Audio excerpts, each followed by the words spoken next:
Oh, golly. Stop moving.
Push that one down.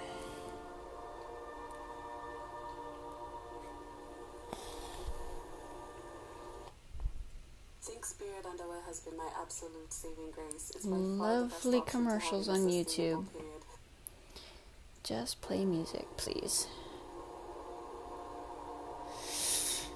Who doesn't hate a good commercial, right?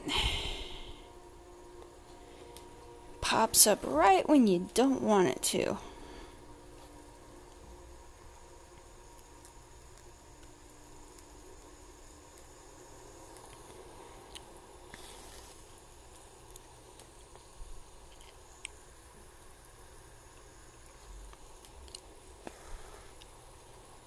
I cannot see.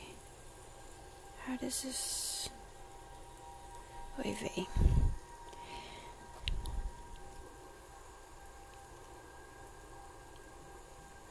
That needs a thin one.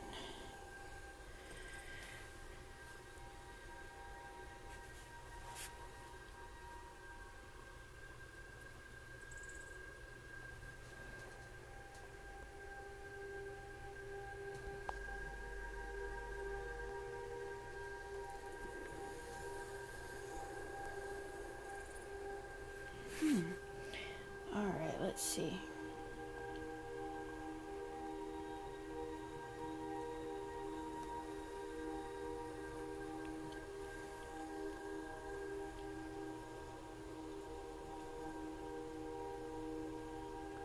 Which one of these is really thick?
Hmm.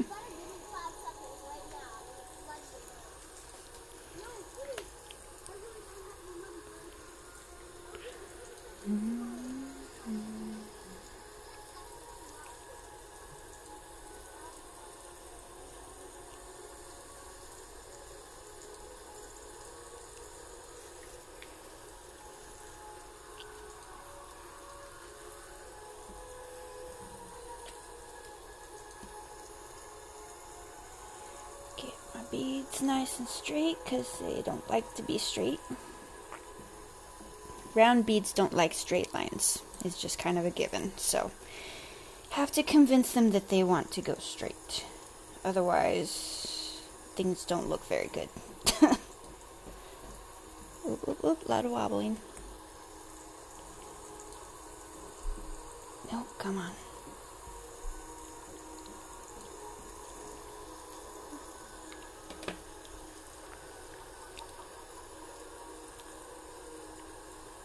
That looks pretty straight.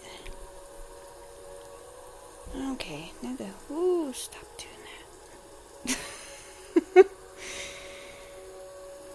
Camera arm right in the middle of my workspace, so trying to not hit it and knock it clean off my desk is going to be a steep learning curve. I gotta figure out how to get my arm around it so I don't whack into it.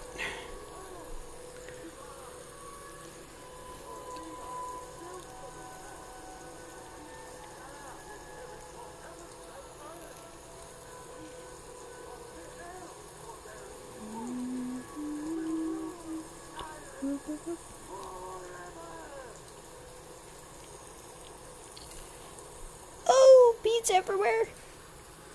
No, no, no. At least they went into the well in the middle instead of out all over the desk. Ah!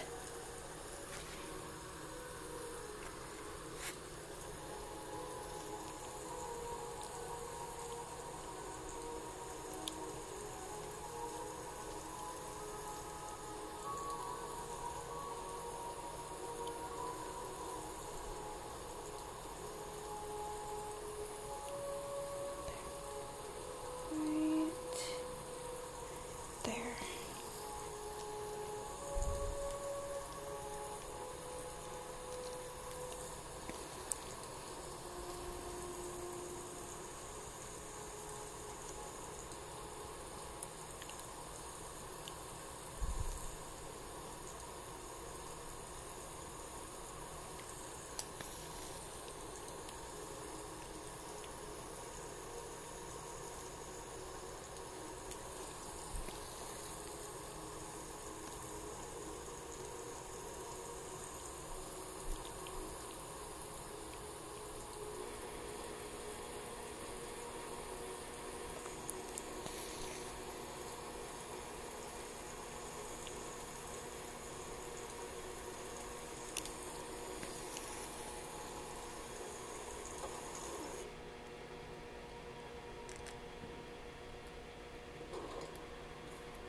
Shh, Indy. Chill out. No. No. No.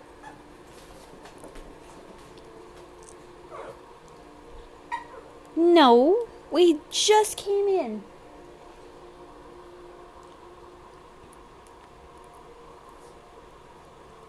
You don't want to be out there in that stuff anyway. The snow's almost deeper than you are tall. I almost lost you in there.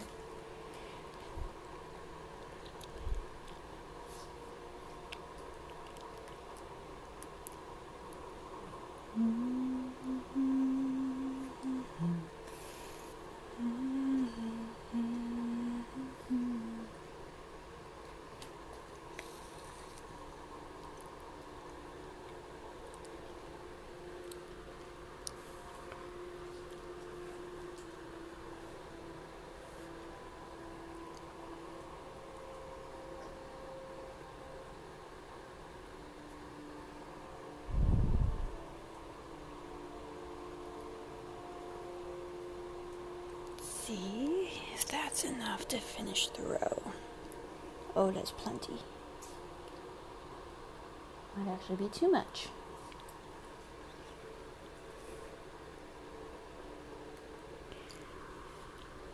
Okay, let's see.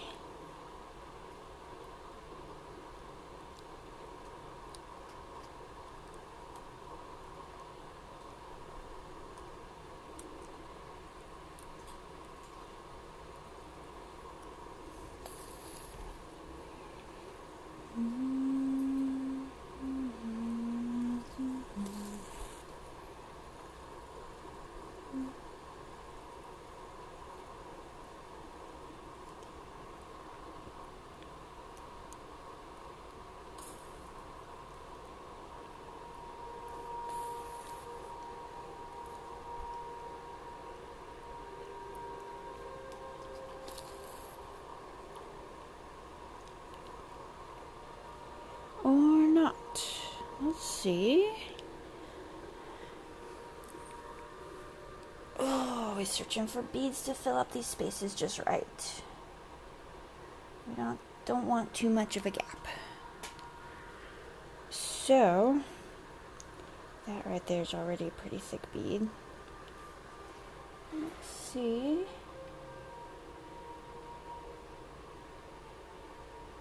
There's a couple of good ones.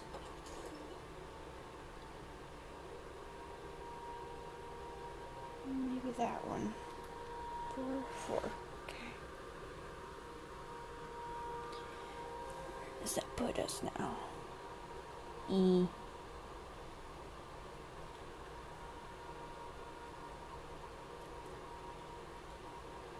Still add one more to this. I definitely want to try to make sure your beads are always fitted nicely, and if that means sorting through your pile of beads to find some thicker ones or some thinner ones, especially when you're working with dark beads like black on a light background, any gap is going to be very noticeable.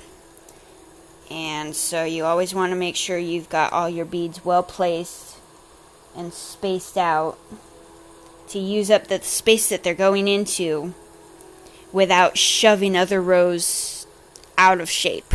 So they want to be fitted nicely.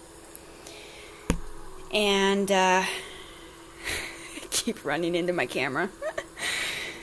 That is what makes your beadwork look very nice. It's that consistency everywhere. So we don't want bright white gaps to be showing in between all the dark beads. It just kind of looks blech.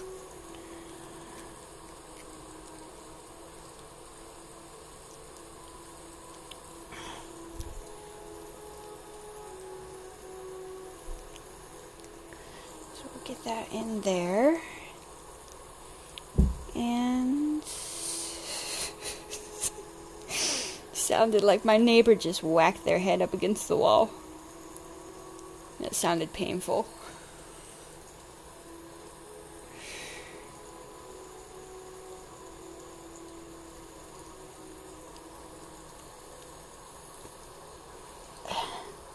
Thin walls in an apartment building, man.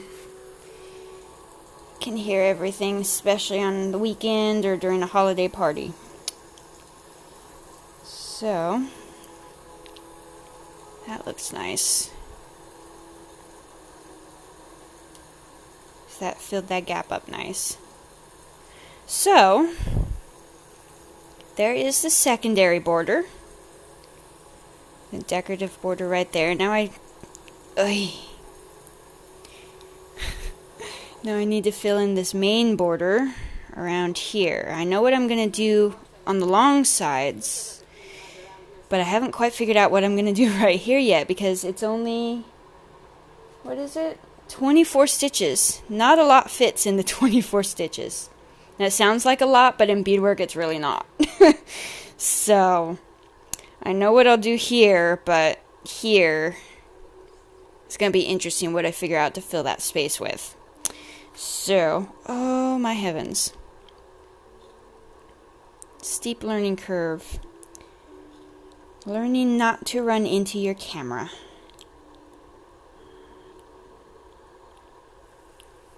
This is like my second time ever doing live video. The first time when I had it set up, the glare from my work lamp was so bright. I had like these glare rings in my video. It was a bit too much light for what I was doing.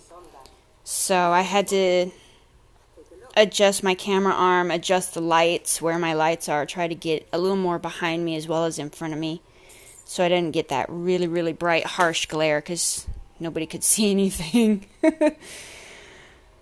So, I'm hoping this is a little bit better. I don't have any glare circles around the corners of the screen, so I'm thinking though I'm still going to have to adjust this one light. The big one right above me is an LED bulb, and it is quite bright.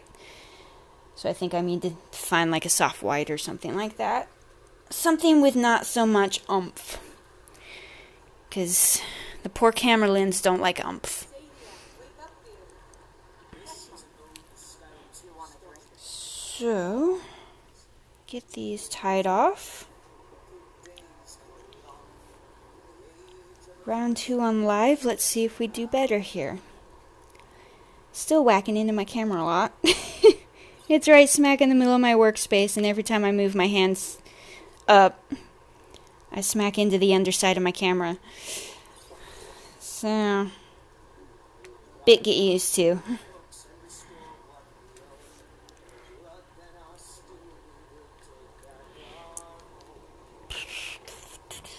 Get this clipped. Don't clip the wrong thread.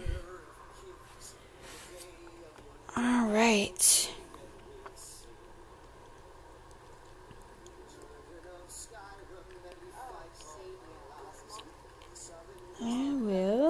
Where did my pattern go?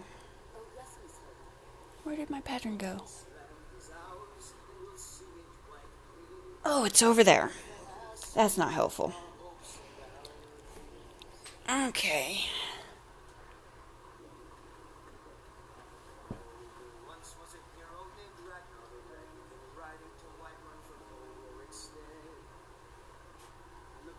If it's a lady you're looking for, you best look elsewhere. Once we Kyle gets them, they're gone. Sure. What can I do for you? Okay. I'm a barber. Sure. My voice could use a rest. Alrighty. So, this is what I'm gonna do. This one right here, down the side. I think it'll fit, if I counted correctly. So, we'll see what we end up doing here.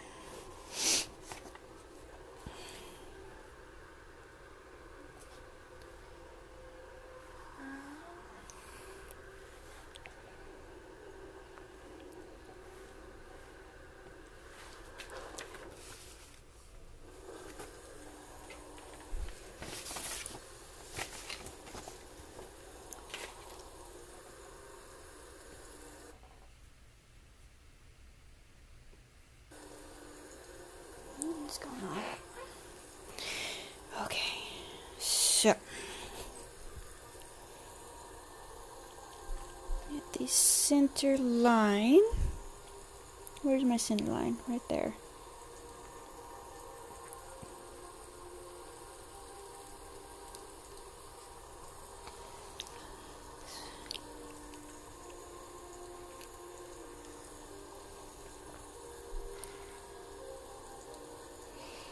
This is the Dusty Rose coin purse, mini coin purse that I wanted to work on. Gosh, clear back Halloween.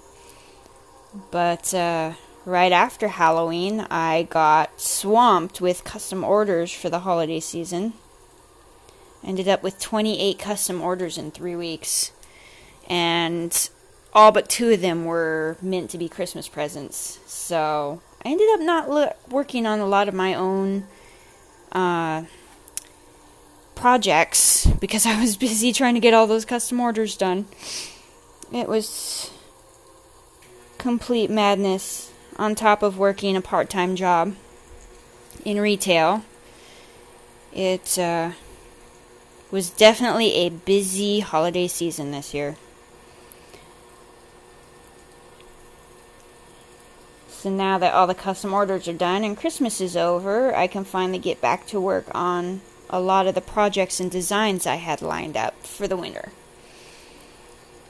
Finally!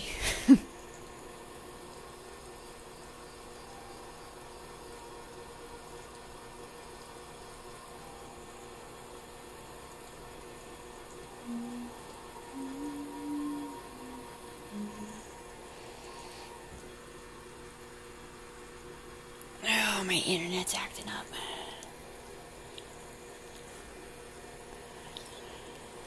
We got a lot of snow here in Seattle the past 2 days. Like 6 inches. Originally we got rained on. They were calling for snow, but we got rained on. So there was ice everywhere. Then we got a couple inches of just like dry fluff,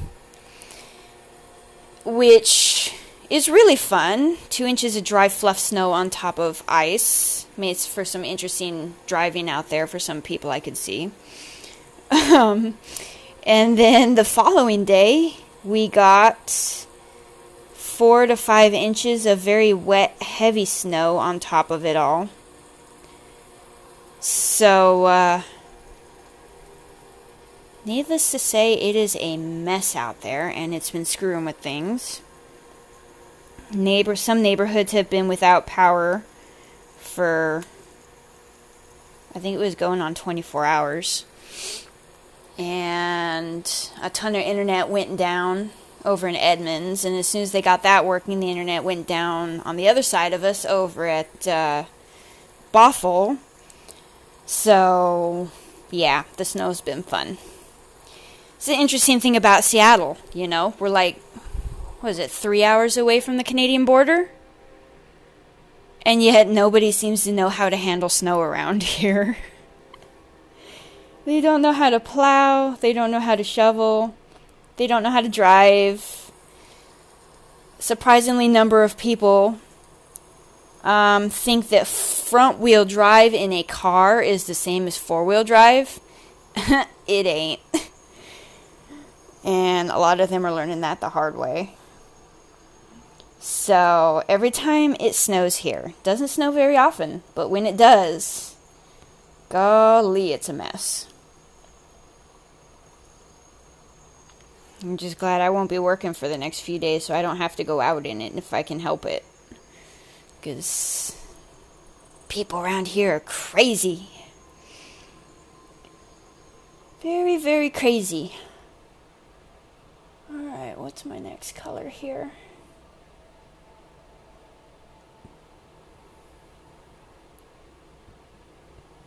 I do not know. What is my next color? Cream, gray,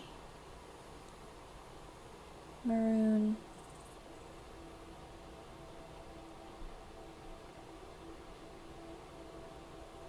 Okay, so the next one is the burgundy. Get my burgundy over here.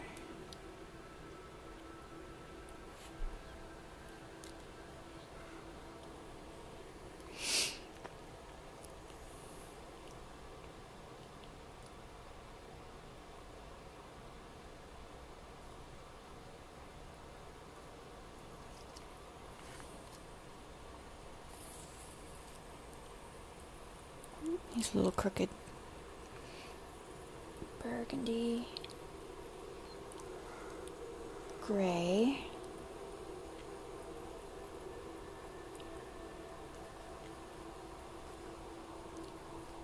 How's that? That's pretty good. Oop! Jumped the gun here. Need to come back through before I string my beads. Let's see.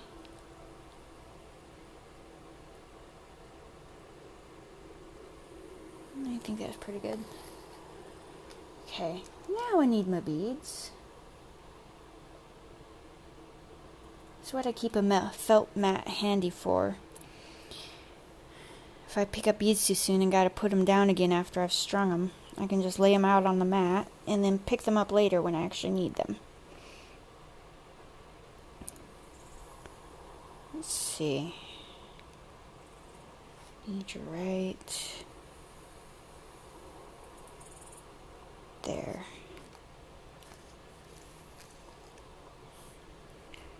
Oh. Still got a bit of a glare. Ugh. Need to figure out what to do with my lighting in here. It looks good when I'm working, but then I turn on the camera and the poor thing is just a bit too harsh. It's just not focusing on my colors very well. Oh, that was pretty good. You can kind of see the burgundy in there. Oy. That's going to be the trickiest part of this whole thing, I think, is figuring out my lighting situation. When it's bright enough for me to work, it's a bit too much for the camera to handle. Figure out how to make myself some sort of photo booth with a softened light or something.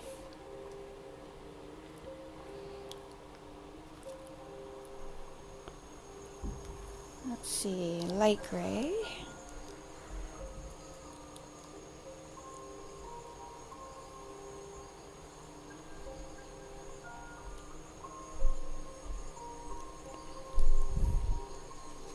Oops. There we go.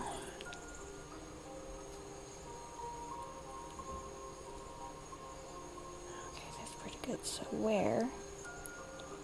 Just this center line.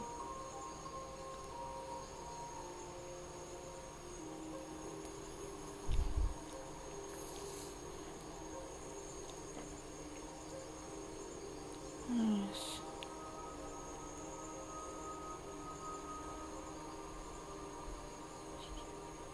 Too deep.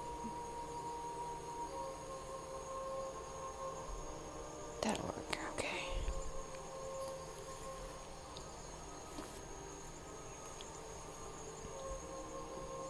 And now the cream.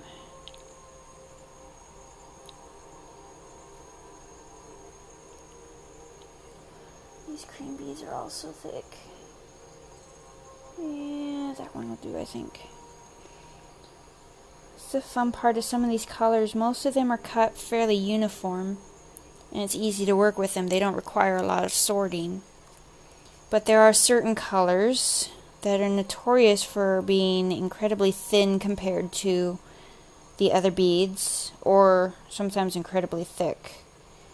And in lane stitch like this, it's not always so big a deal. Like, you can adjust your bead widths and compensate for it, but there's some stitches like brick stitch or peyote stitch or whatnot. I mean, you get a bead that's a fraction of a hair thicker or thinner than the rest of the beads that you have used, and it throws off the whole stitch.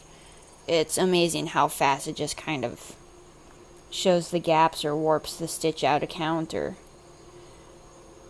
So most of the bead colors are pretty good about staying uniform and stuff like that, but every once in a while you get a bead color, or particularly a bead lot, that the thickness of them is just all over the place. So then you gotta sort and keep very, very close attention to what beads you're picking up. Yes, come on camera, focus. Why you're not, oh, there we go.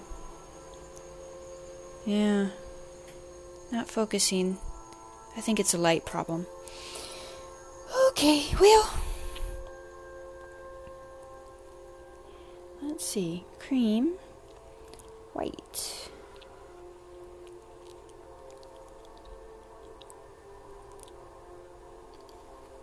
That bead right there is very, very thin. It's going to throw things off and leave a gap.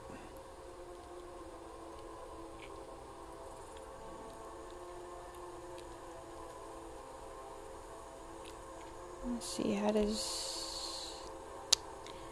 Okay, I think.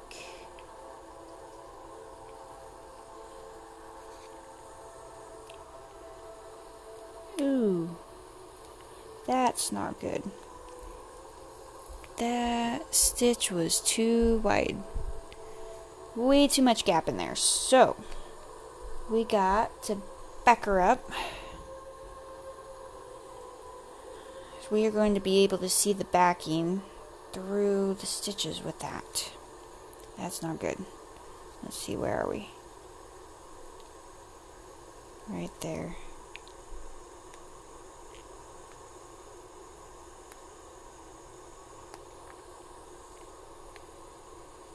Come on, you, come loose. There we go.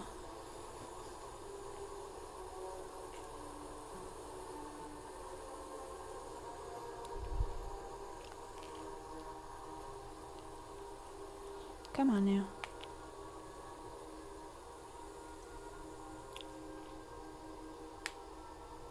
Wait, oop, did it work?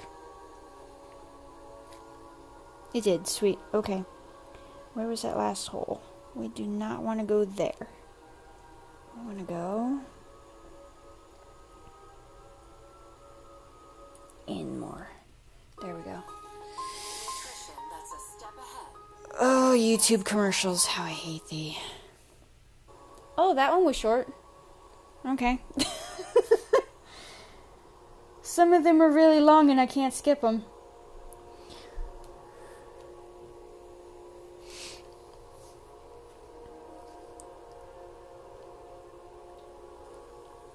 And how does that... Oh, much better. Okay. That's better. Yes.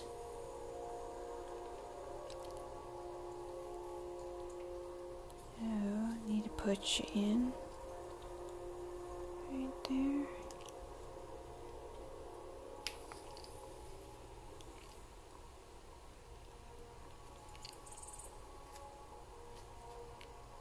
Yeah, nice.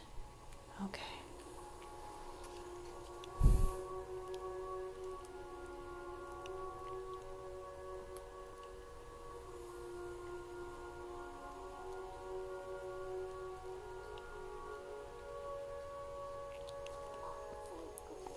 I've been wandering alone for so long, I thought I'd never see another soul again. I was kidnapped by these bandits weeks ago. They locked me up in the towers near Mistwatch. See, that was a white bead. Burgundy, gray, gray, cream, white. Okay. Help me, please? 1, 2, 3, 4. But I should be fine now that you've shown me the way. But those bandits have to be stopped. Okay, that's interesting. If you can stop 3 white beads. Okay.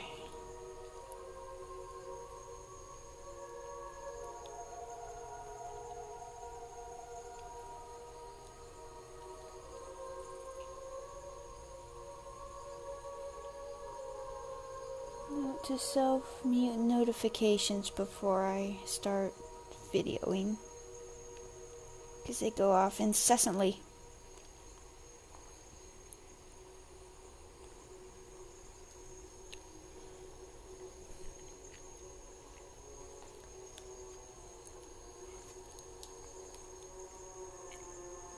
See.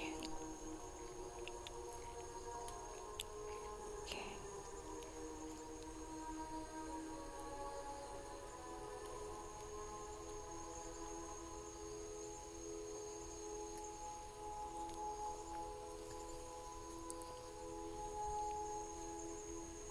Is it okay? Yeah. Okay.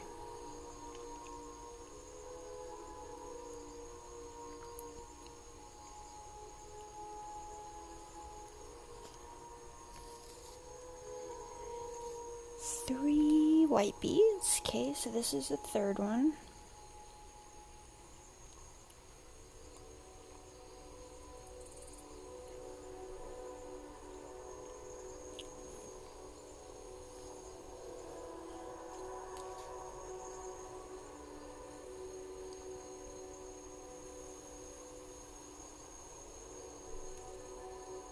Right there.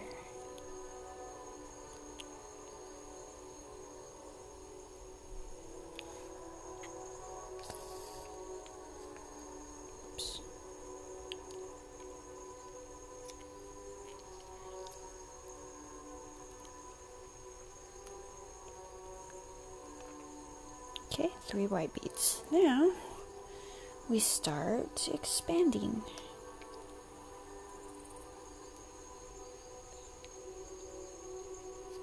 Ow, dang it. Ouchers. The eye of the needle can hurt just as much as the pointed end. Especially if you get it underneath your fingernail. That's always fun.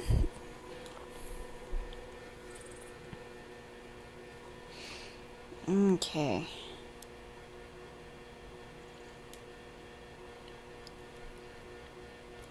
So now we need...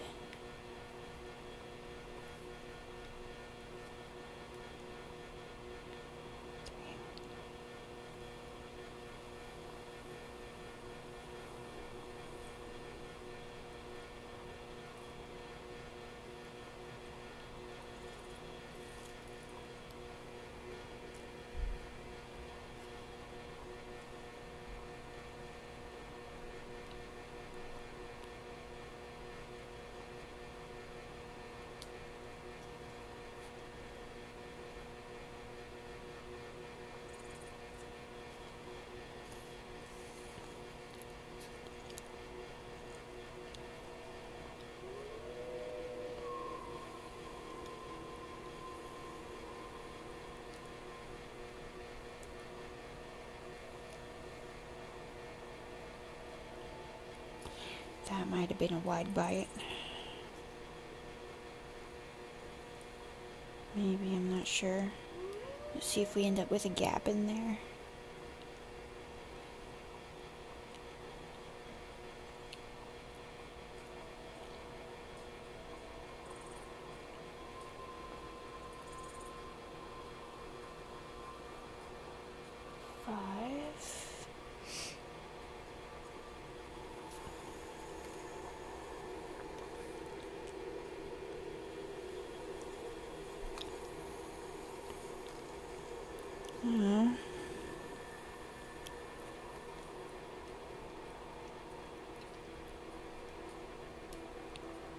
It's not big of a gap, it's just kind of crooked. So I need that one. Right there. So, that's basically the lane stitch. How it works. It's slightly different technique on leather because you're basically like bubbling the leather over your finger instead of doing it this way like what I'm doing right now.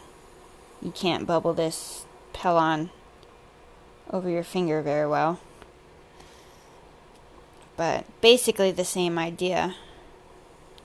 And a lot of my patterns that I've made for other things that are made on leather, they often work good with these coin purses and things like that because they often use the same stitch counts. And although some of them are usually meant for very large or very long rows, and this coin purse is very small. It's 5 inches long total. That right there is 5 inches. And that is 2 inches. So it's very little. So some of those bigger patterns for bigger spaces, they have to be kind of simplified and condensed to fit into a row that's just like that. Like this feather pattern. It's half, I think I got it down to half the size of what the original pattern was on something else in order to get it to fit. But that's like that whole row. I think it's the tip of the feather is going to come to here. Whereas this, I don't have a freaking clue what I'm going to do with it. It's so short. I'm not going to be able to put a feather in there, so I'm like got to take the colors and try to create something short and simple that will fit in there, that will go along with the feathers. So we'll have to see what my crazy and wild imagination happens to come up with once I get to that point. But at least right now I can work on these and kind of brainstorm these and see where it ends up. So we got a full row of 5, so now we need one with, let's turn it here so nobody spills.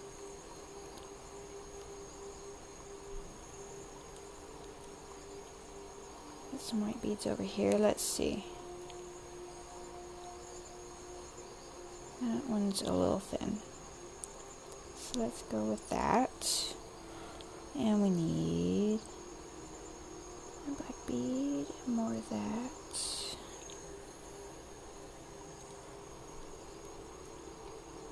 And that'll work. Woo, wobble wobble foam.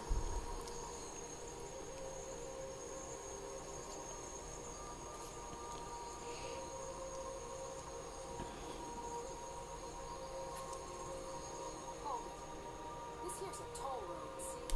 You're gonna have to hand over, say, 200 gold if you want to use our road.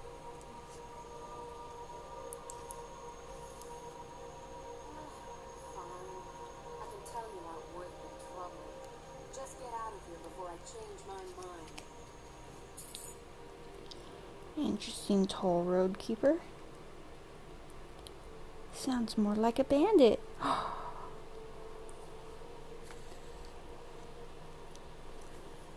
So, let's see.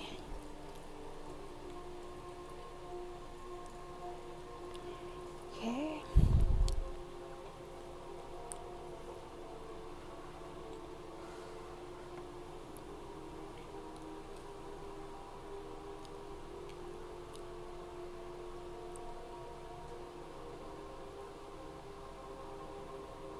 It's pretty good. Criminy. That scared me. That's great. Yeah, note to self, turn off notifications before recording. My phone is literally right next to my ear, so whenever it does notification sounds, it makes me jump. Oh, golly.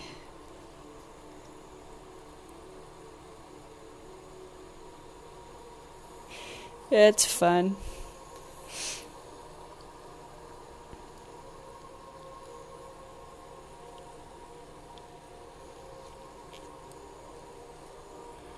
See, come in here, so we'll need a second one. Ooh, not there. Right there. I tell ya, definitely need to get on and practice a bit today and get some work done because I'm not going to be able to do this again for probably a couple days. At least a couple days. Gonna have some major fun at the dentist tomorrow. And I'm probably gonna be too puffed up and swollen for anybody to understand me while I'm talking, so I may end up just doing a couple of videos for putting on YouTube or something like that without much talking or anything, just demonstration, because tomorrow I'm not going to be able to speak too clearly. It'll just be a lot of mumbling, God knows what. So it's like, well, I better get on tonight and do a little practice because I won't be able to for a while.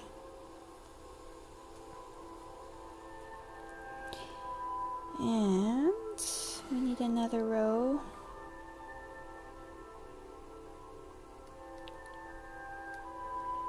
Some black bead in the middle. Got you there. But it's not looking forward to it tomorrow, but at the same time it's long overdue to get this stuff taken care of, so I'll be puffed up like a chipmunk for a couple of days, but then after that things will be a heck of a lot better because I've been dealing with this for way too long. It's high time it's taken care of. So, looking forward to it, but at the same time, not looking forward to it. Isn't that the way with dentists?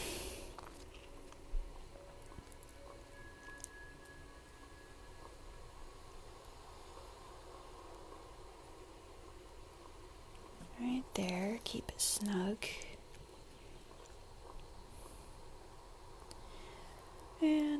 white row.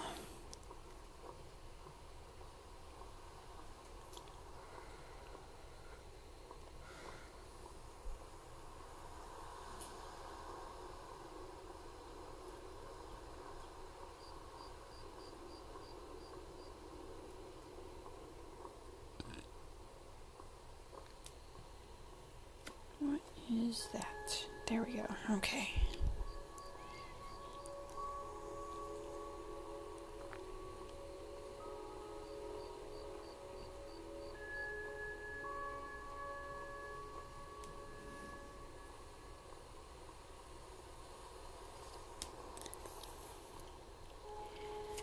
Alrighty. Now the ombre effect begins for the middle of the feather. This is the fun part to keep track of. So,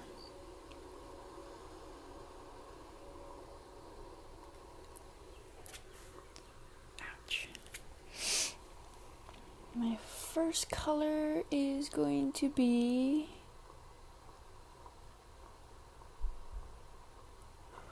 cream. Yes, first color is going to be cream. So, on the outside? Yes, on the outside. Okay. Double check before I get too deep into the pattern and discover I've done it all wrong. Always good to double and even triple check your pattern. You never know when something might get screwed up. They're so close to each other.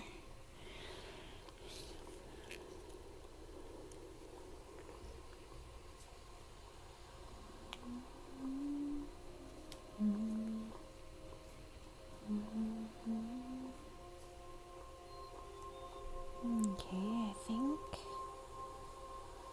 go there.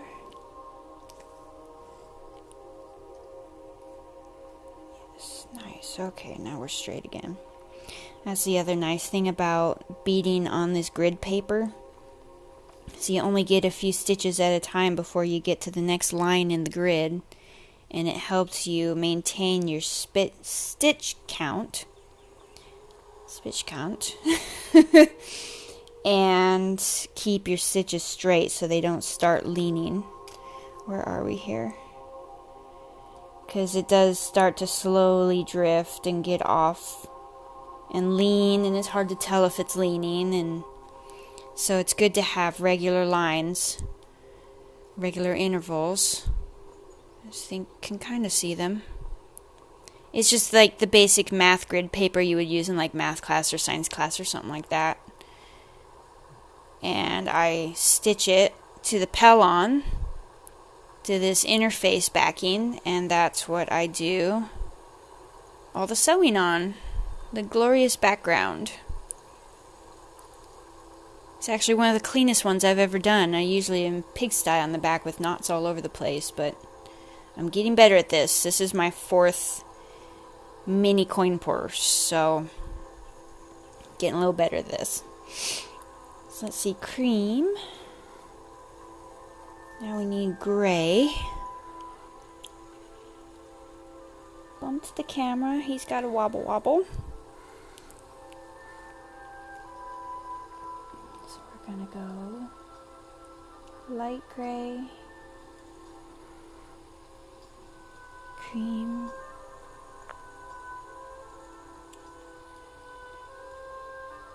white,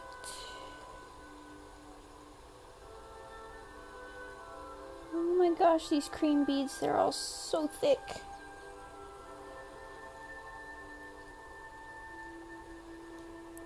Gray. Okay.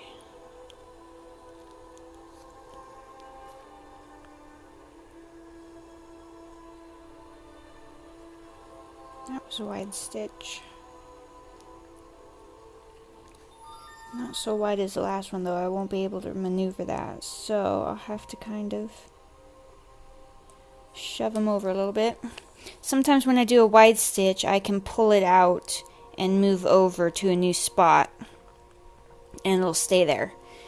But because stitching through leaves a hole in the paper, sometimes if you're really freaking close, but still too far, it's still considered a wide stitch, you can't pull your needle and thread out and move it over because the hole in the paper won't let you. You just end up falling back into the same hole.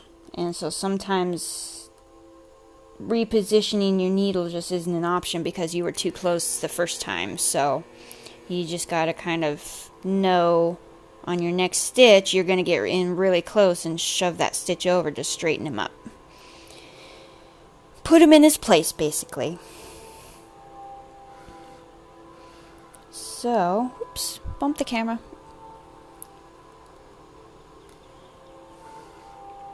We need dark gray. Also a fairly thick bead color. Wow. Light gray. Cream. Light gray. That's a pretty good one.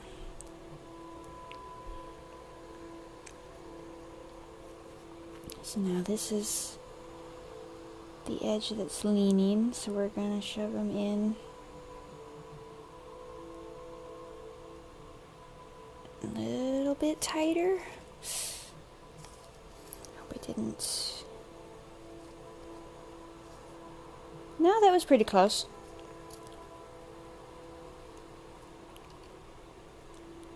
Pretty close, and when I get to the next line, I'll be able to straighten it out completely. So that's why it's nice to have the grid lines every few stitches. You don't have to get very far before you get to the next line and you can straighten yourself out. So there isn't much opportunity for it to, like, if your grid lines were an inch apart, that's a lot of stitches before you finally get something to help you correct. Whereas these, there's four squares per inch, I think. Yeah, 4 squares per inch. So every quarter inch or so I have a chance to get these stitches corrected. This one is still leaning. Stink bug. Well.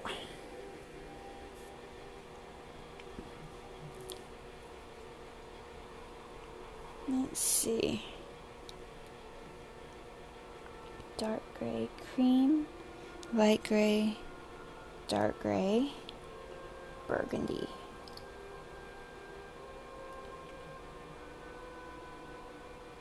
Dark, light. Ooh. That's a thick bead. That's a really thick bead. Holy cow. These dark grays are like the cream beads. They are all sliced really thick.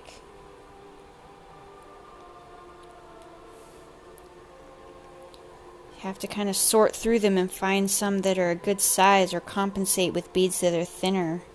Like these light gray ones. They can tend to be a bit thin.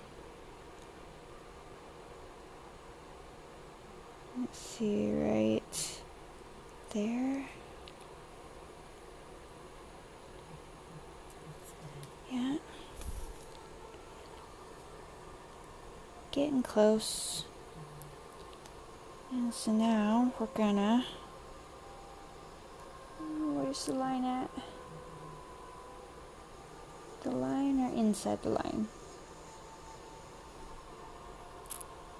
Inside the line. Okay.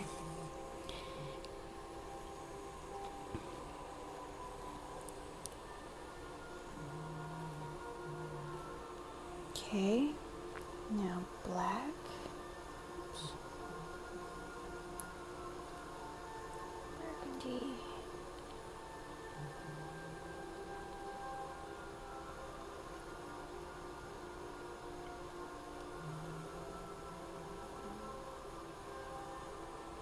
That's the one I want. That one is way too thick because I already got a thick one.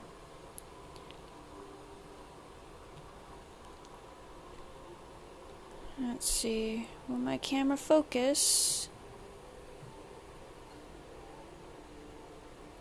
Focus camera. Oh, yep, there we go. Okay. Yep, Dusty Rose, black, burgundy, and dark gray. It's a really pretty color palette I did on a custom order. And it was a definite hit on Instagram, that pattern and the colors. So I thought, oh, I'll make a coin purse set with that color palette. And it's so pretty. Especially this Dusty Rose with the burgundy. I really like that. So, oh, wobble wobble camera. That's often how I end up coming up with designs and ideas for coin purses and earrings. I usually will follow a color palette. I'll find colors that look really good together, really popular pairing or something like that, and then once I have the colors together, then I'll figure out a design to make with the patterns and whatnot with them. Oftentimes a project starts with just a handful of colors that look really good together, something I picture saw on the internet, or sometimes it's a custom order request. Somebody wants specific colors. Sometimes I actually occasionally, for some odd reason, on Pinterest, these paint tiles, like interior decorator paint tiles, will come up where there's like 6 colors of paints that go well together for interior decorating, which is like, okay, I don't know why these are coming up because I'm not an interior decorator, but at the same time, they're really nice color palettes that are really popular. Like, a lot of people use them, so that's always a great place to start, actually. If you don't know what colors to put together or how they would look together, look at some of those paint tiles that have a list of like 5 or 6 colors on them that go well together. Complementaries or contrasts or something like that. Blues and yellows. One I saw really recently that I thought was beautiful is sage green and burgundy red with very, very, very pale gray. I thought that was a really pretty color palette, so that one's also, But you never know where you might find your design inspirations from. It could be anywhere, even from paint chips in Home Depot, You never know. It's just whatever kind of strikes your fancy, or you look at it and think, oh, that's a neat idea. Snap a picture with your phone. Keep a catalog of ideas, colors, and things so that when you're working on projects and you're kind of stumped, you can flip through those photos and it's like, oh, I saw these recently, and oh, I really like that one. It'll look good with what I'm trying to do, and You never know where you might find inspiration. That's the interesting thing about being an artist. You see inspiration everywhere. And just because those paint chips were made for paint for interior decorators doesn't mean you can't use them to design your beadwork projects. So, And you already know that those colors, the color combinations, are popular because people are painting their homes with them. So, why the heck not?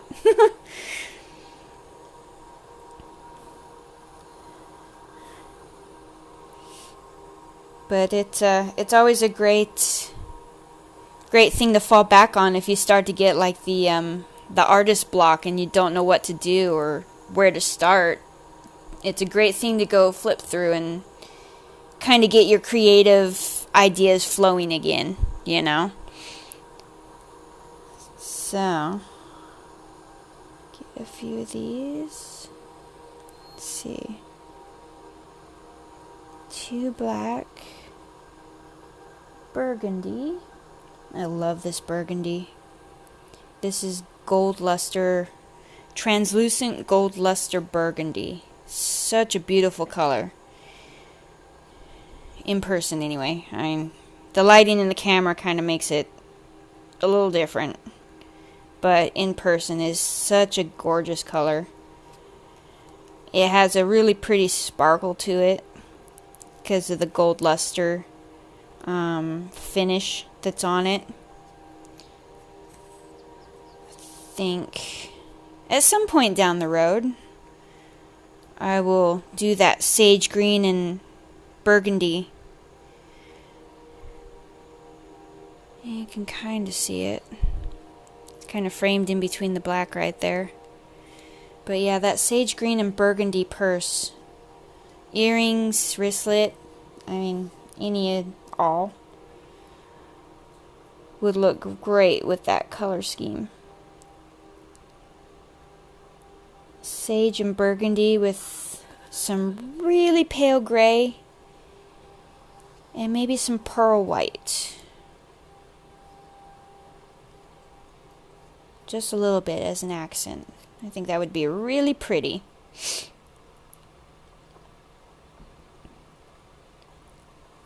Okay, 5 black.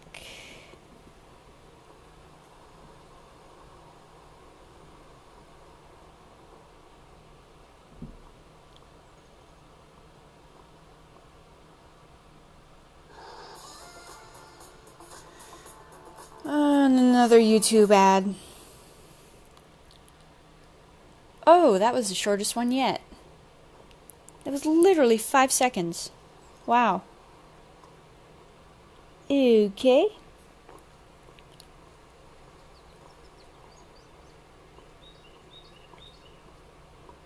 Yes, Indy, I'm talking to someone other than you. Such a horrible thought, isn't it?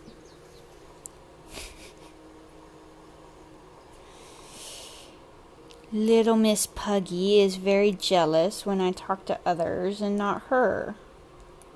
Only now, right now, she's confused because she's wandering around trying to figure out who it is I'm talking to.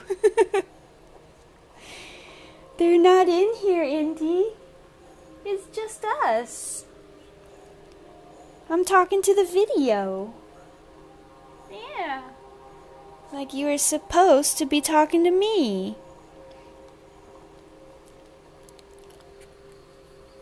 Isn't that what puggies are for? Yeah. Silly puggy. Let's see. 4 black. And we're gonna need 1 white bead.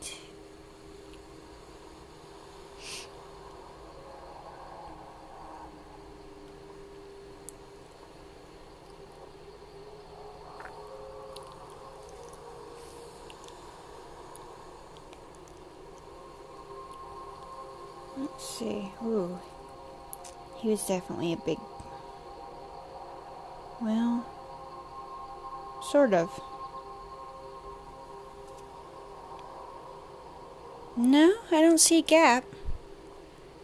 Especially black beads. They are the least forgiving beads when it comes to your stitch spacing. Dark beads on the light background, man, you can see when you have stitched too wide. And I thought that one was going to be wide, but I don't see any background under it. So, we're going to leave him be. Let's see, where's my line? Where is my line?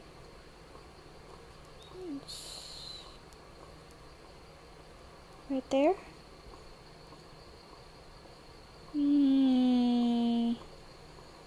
Maybe. I don't want to go too far into it because once I commit, that hole in the paper is there, and if I have to move it, it's a circus. There we go.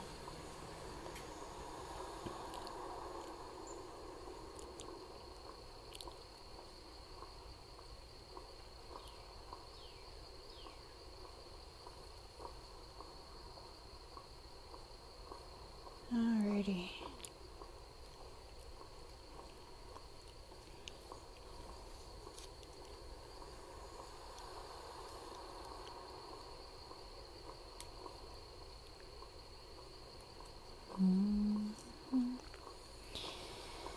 The person I learned this from He lives over in Central Washington.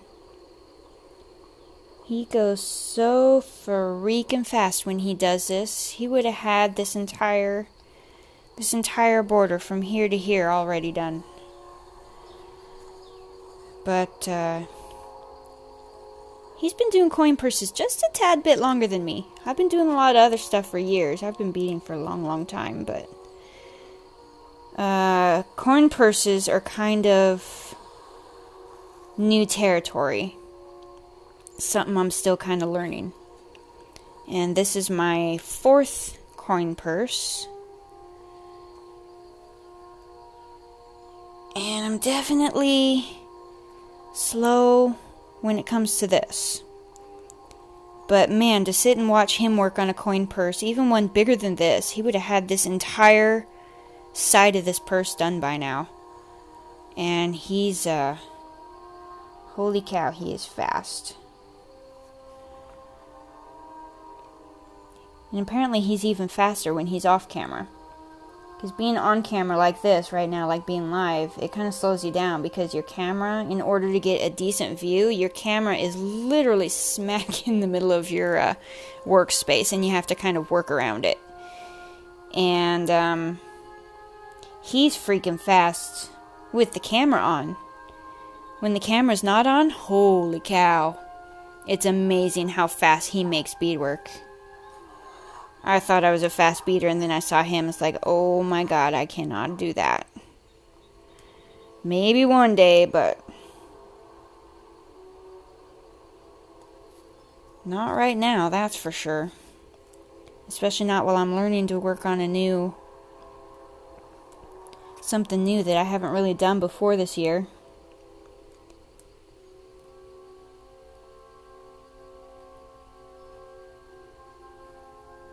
But coin purses are fun, especially making the sets, making the coin purse, the wristlet lanyard, which is just a short little lanyard that's just big enough to go over your wrist to put keys on and stuff. And a matching pair of earrings is a 3-piece set. They've been really fun to make. I like them. So, just a matter of making enough of them that I start to get really good at it. Which I am not quite there yet. I'm good at it, but I'm not lightning speed good at it. That's a whole different ball game, so working on it. You always work on your quality and your consistency before you start upping the speed, because when you go too fast and you're not ready, stuff happens. Ugly stuff happens usually. So, it's better to take the time and be patient and make really good work than to go at lightning speed and make cruddy work. And then have to, go back and rip half of it out and do it again. Grandpa always says, if you've got the time to do it twice, then you've got the time to do it right the first time. So, take pride in your work.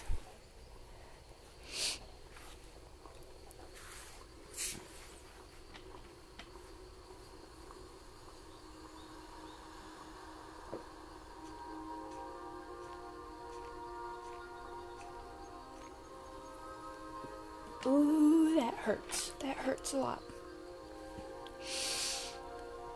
Ouch. Whew, cannot wait for that dentist appointment tomorrow. Been very nearly a year I've been dealing with this broken tooth. It is very sensitive. Hot, cold, hard, soft, it really doesn't matter. Everything makes it angry, so it was hard to get the money set aside, being unemployed because of the pandemic and stuff for quite a bit of the year. But finally got some money set aside, and I'm heading into the dentist to get this horrible thing fixed. It's about freaking time.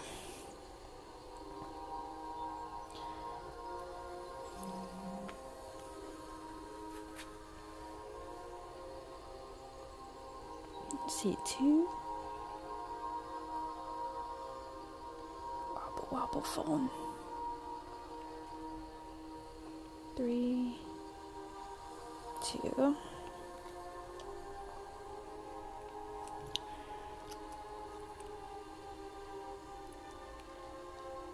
Oh gosh. That was a wide... Or was it?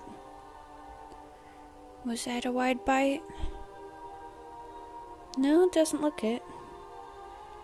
Maybe I'm just seeing the, I'm probably just seeing the shine on the beads. Say that 3 times fast. Seeing the shine on the beads.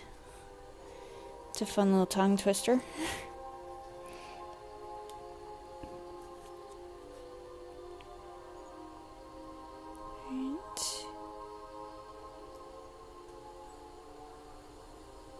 There.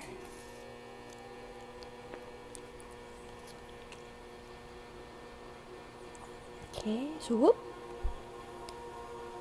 Sorry if I'm making everybody seasick. I keep on hitting the camera and it wobbles and I look at the screen, it's like, oh golly. Making me rather seasick.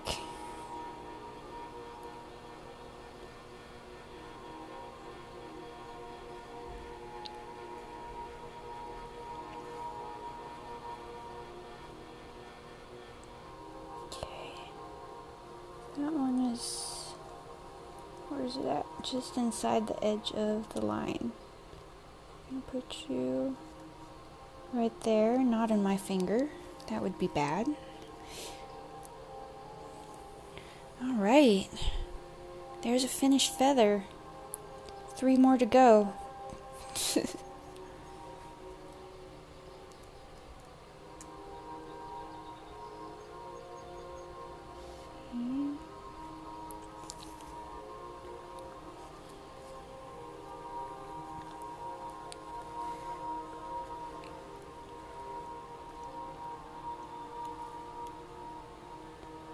So 7, yeah.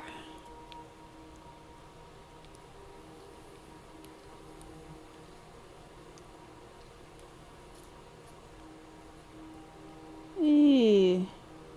Within 7, nope. Let's try that again.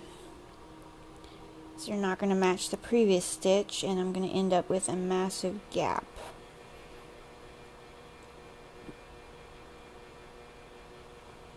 See if we can find, that's a pretty good one.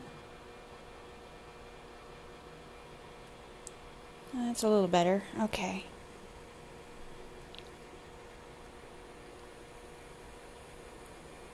Ooh, better, okay.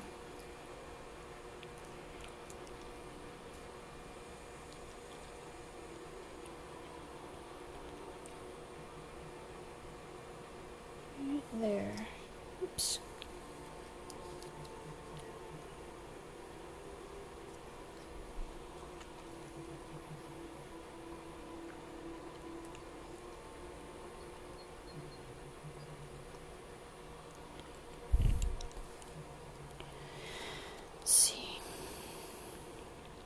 Up into the corner now, so let's put a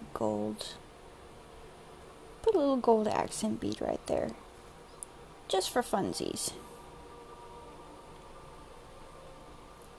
Oops.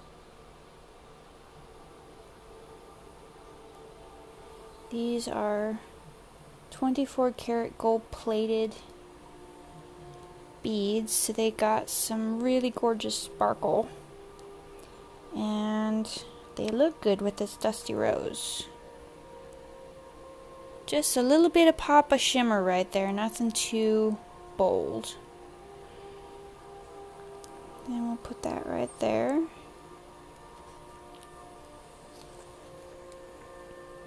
Ooh, pretty. I like that.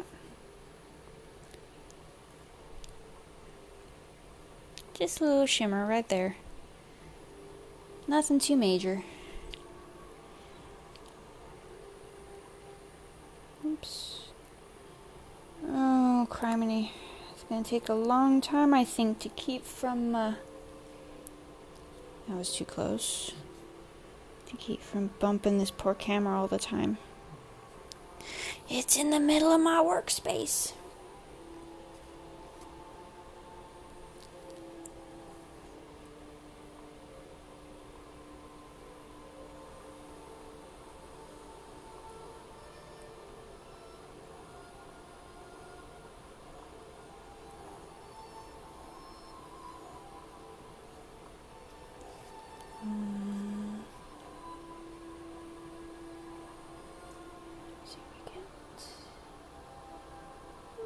don't fall off.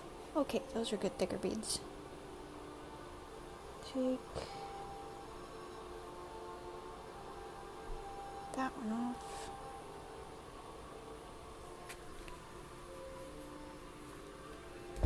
Ah! Earthquake!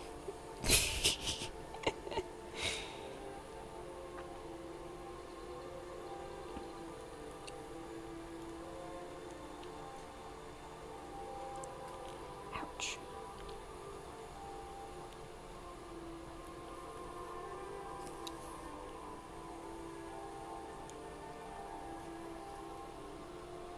Ooh, are we gonna fit in there? Possibly. Are we gonna shove? Possibly. Maybe I can direct the shove.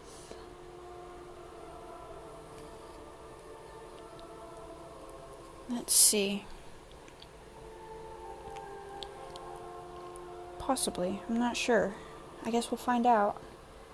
There's about to be a shoving match. Are these beads gonna fit in that little corner? Am I on the line? Oh, right on the line. Nice. Yep. Oh, nice. There wasn't very much shoving at all.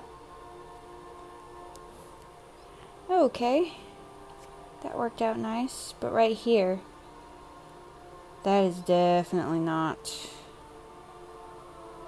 I'm gonna have to put them in one by one. Alright, let's see here. No, not there. Right there. Yeah.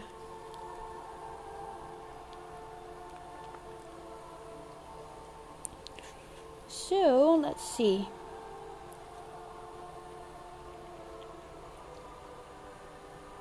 Well, maybe it is. Let's see.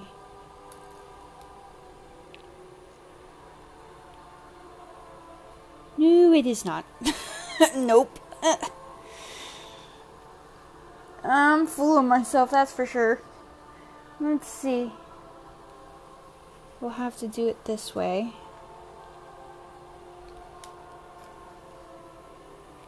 And yeah, that'll work good. How did we... Now I need to find a smaller bead. This is gonna be tricky. That's not bad. Let's see how that fits. Oh, that fit good. Okay. Gotta find a smaller button for right there. Oh boy. Literally gonna have to be like a sliver. Sliver beads are not easy to find.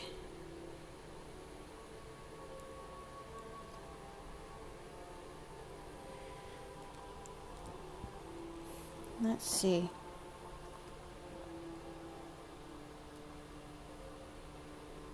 Not a sliver bead, but pretty close.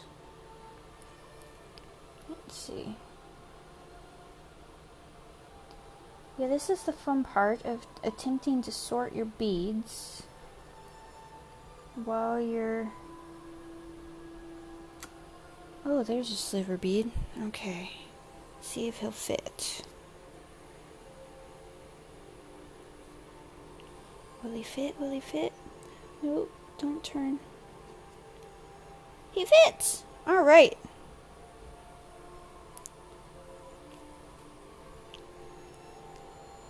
Well, there's one feather. So, one down, 3 to go. That's pretty. As for what I'm going to do up the middle, up that area, have no clue. So, we will tie this, whoops, stop wobbling phone. Tie this off.